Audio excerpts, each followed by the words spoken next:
We were at one of the most severe and long-term drought periods that we had seen in decades. We had areas burn in 2007 that hadn't burned for 75 years. So.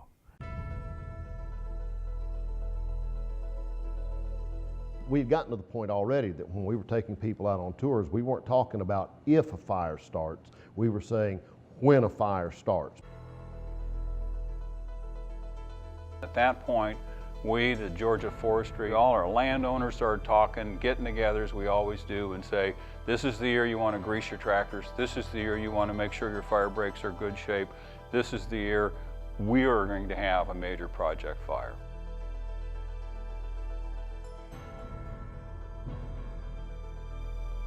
Well, the initial fire was actually did not start on the refuge. It started about 12 miles northwest of the refuge. It was started by a downed power line. It had some high winds, and the power line hit the ground and caused a spark in a fire that ran eventually 12 miles into the northwest corner of the refuge. The Georgia Forestry people and others were on this thing immediately, but nevertheless, it just absolutely exploded.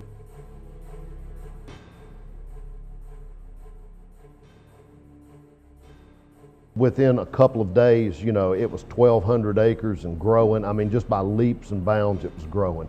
And at one point, I mean, it looked like a mushroom cloud right out beyond those pine trees, right out off the back of our parking lot. It was just, the whole sky was full of it.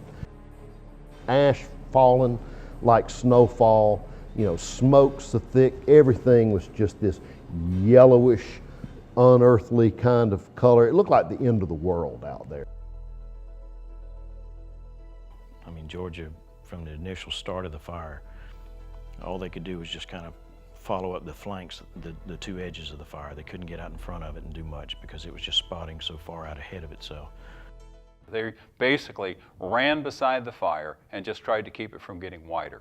And they did that for about 18 hours. The other part of this story is this wasn't the only fire.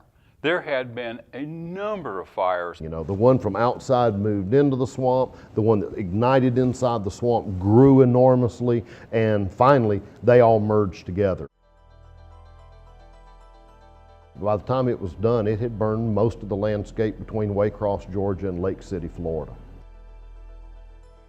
Inside the perimeter of Okefenokee National Wildlife Refuge, you know, most of this is a swamp.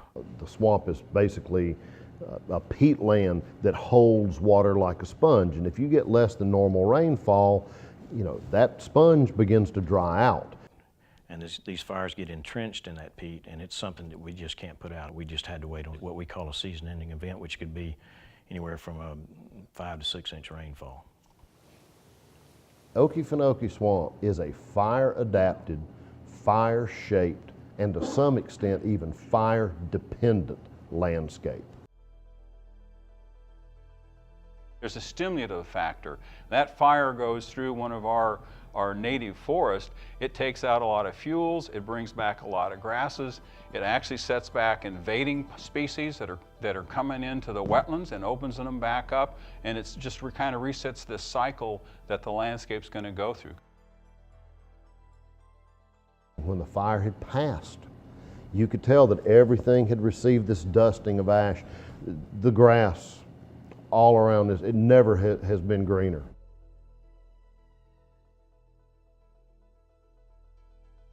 It's the Okefenokee Swamp.